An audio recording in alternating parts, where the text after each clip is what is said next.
Welcome back dito sa channel natin. Pupunta tayo ngayon ng North EDSA. Marami na naman tayong i-update na iba't ibang mga projects na ginagawa doon. So ayun guys, connected na itong bagong extension ng Trioma dito sa Common Station Building B. Mabuti pa to, mabilis ang progress. Pero yung Common Station hindi na talaga natapos. Isa sa mga i-update natin, eto na nga yung idudugtong mula dyan sa MRT7 ang turnback guideway na papunta doon sa West Avenue.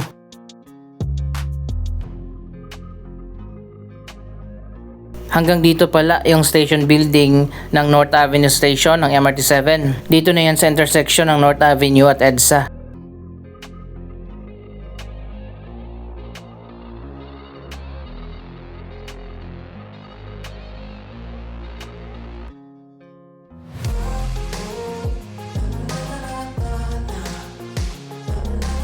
So ayan guys, ito na nga ang dulo ng turnback guideway. So hindi pa rin talaga siya tapos na may diretsyo papunta doon sa kabila. Nandito pa sa baba yung mga idudugtong.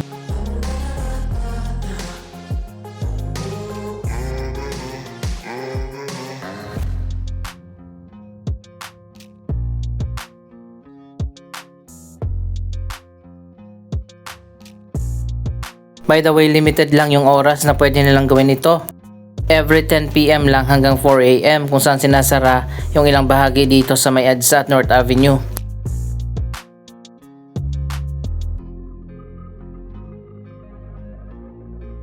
Ganito naman kalapit yung station ng MRT7 dito sa Sky Garden ng SM North.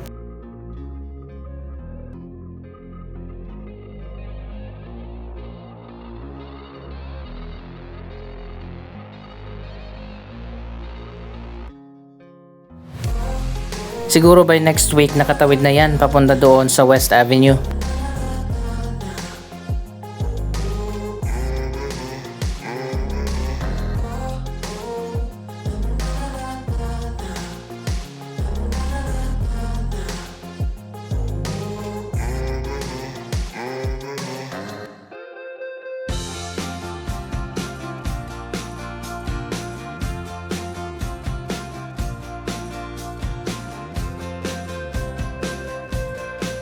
Ayan, dito yan dadaan, nakaabang na nga yung poste dito at didiretso na nga yan dito sa dulo ng turnback guideway.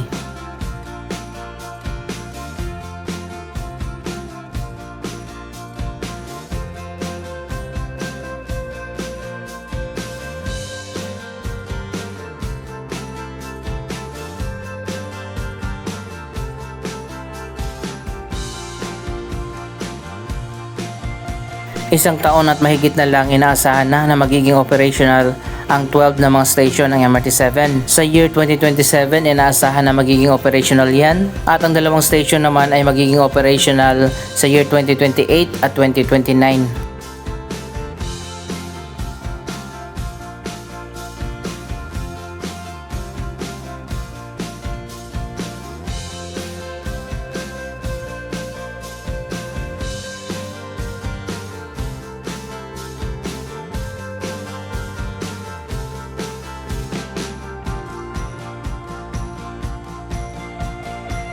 Isa pang i-update natin na project dito sa North EDSA, ang ongoing pa rin ang modernization ng EDSA busway.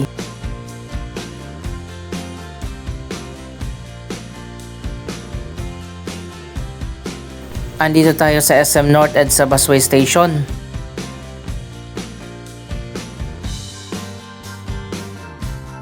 Ito na nga pinaka-modern na busway station na pinagawa ng SM at meron pang isa na ginagawa ngayon sa tapat ng SM Mega Mall.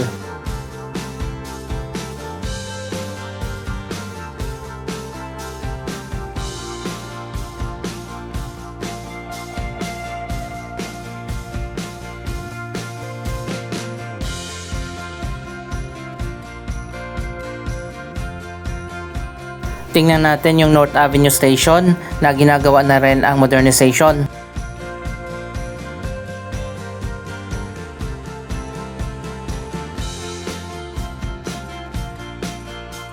Dito tayo sasakay ng bus papunta doon sa North Avenue Station ng EDSA Busway. Diyan lang sa tapat ng Trinoma. Ang layo kasi pag nilakad eh.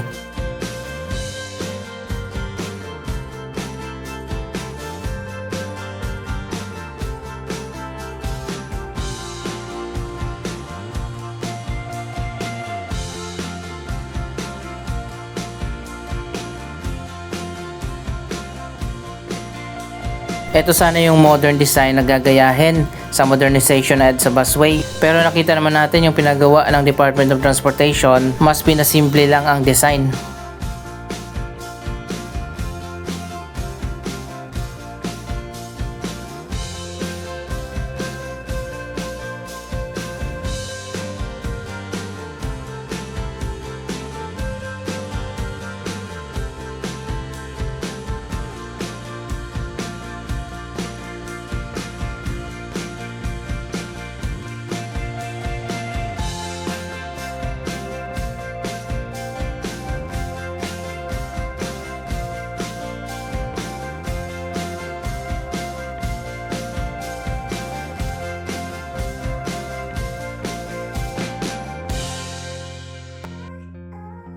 Dito merong elevators at escalators.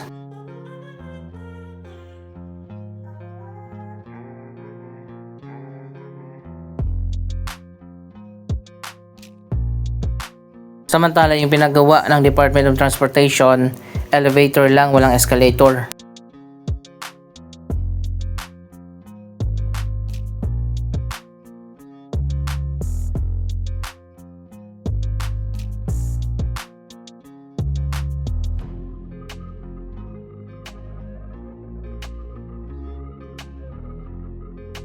Pasalamat na lang talaga tayo sa SM kung saan pinagawa nila itong modern na busway station.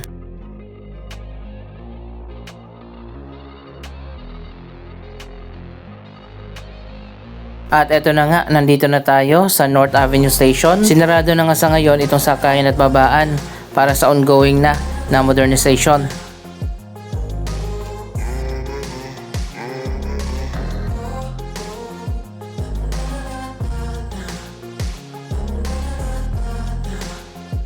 So ayun guys, hindi pa pala nagsisimula yung paggawa dito. Kung napanood nyo yung last update natin doon sa Monumento Station at Bagong Barrio Station, ongoing na ang progress sa ginagawang project doon. Anyway, balikan na lang ulit natin ito. At dahil nandito na rin tayo sa may Trinoma, silipin na rin natin ang ongoing progress dito sa redevelopment ng mall.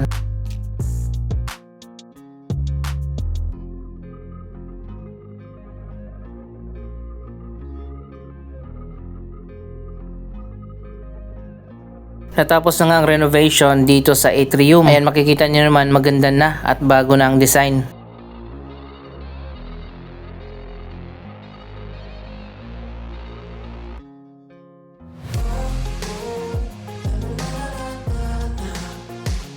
May nilagay na rin dito na giant LED screen. Napinturahan na rin ang ceiling.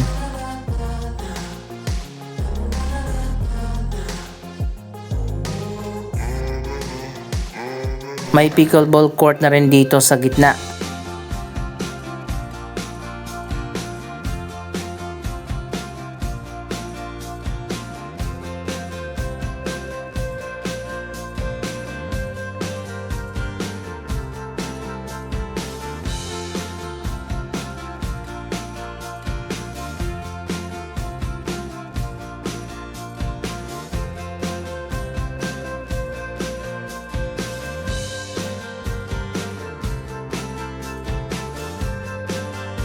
Dito naman tayo sa taas sa may cinema area, ongoing pa rin na ginagawa ang bagong ceiling.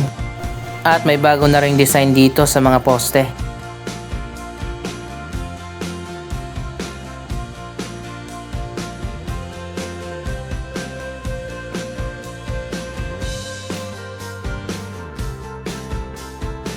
Samantala ang major transformation ng Sky Garden malapit nang matapos. So ayan guys, may bago na namang inilagay dito. Ano kaya yan?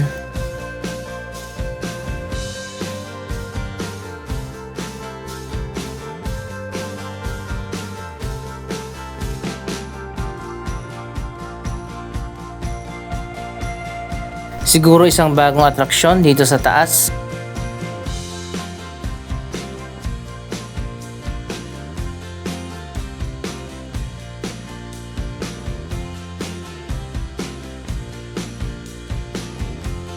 Abangan na lang natin kapag natapos yan.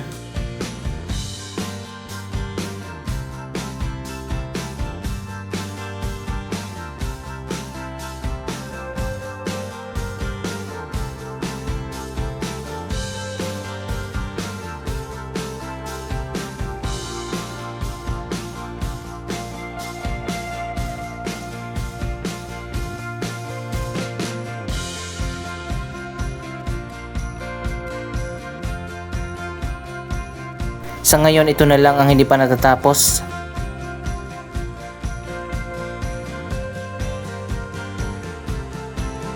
Dito naman sa baba tapos na ang renovation at napakaganda na ngayon, bago na yung design ng park.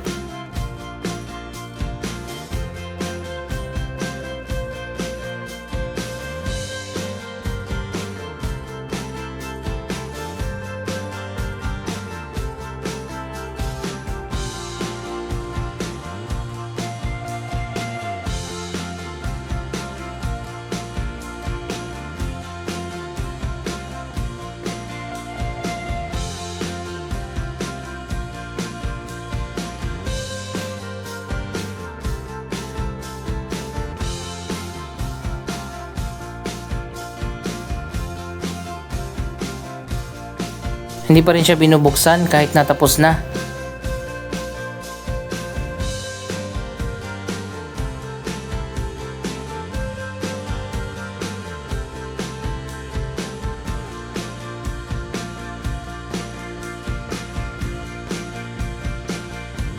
Mas gumanda na nga dito after ng renovation. Mas maliwalas na.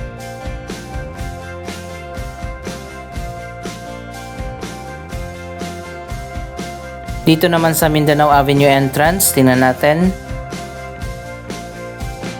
Wow, tinanggal na pala yung mga harang dito.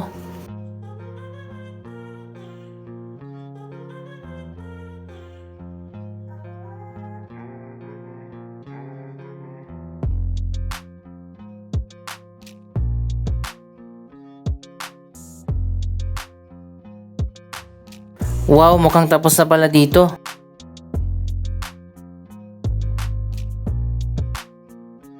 Ito na nga, dark color ng ginamit dito sa may canopy.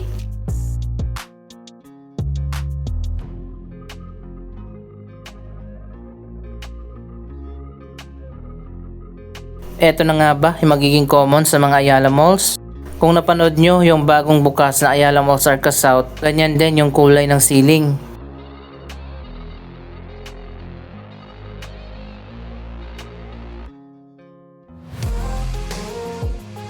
Dito naman sa baba ng Mindanao Avenue entrance, na-demolish na nga yung buong arko at nagawa na yung kalahati ng canopy.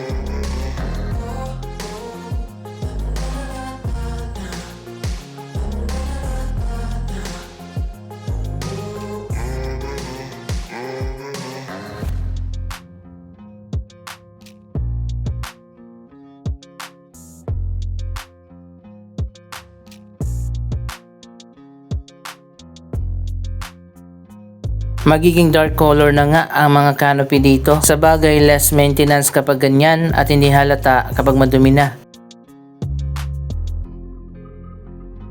Magkakaroon pa rin pala ng mga mini fountain.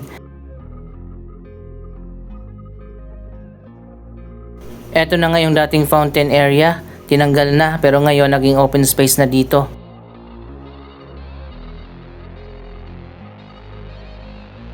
Ang ganda na nga dito sa bungad ng Mindanao Avenue entrance. Tingnan nyo ang liwanag na.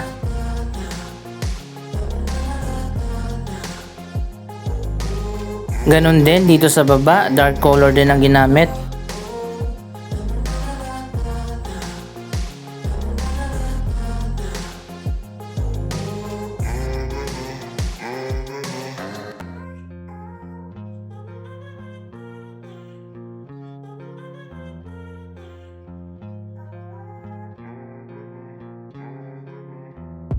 Kalahati pa lang ng canopy dito sa may entrance ang natapos na.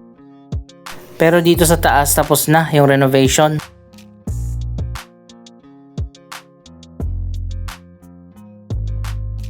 Anyway, anong masasabi nyo sa mga proyektong ito? Mag-comment lamang dyan sa baba ng inyong mga reaksyon.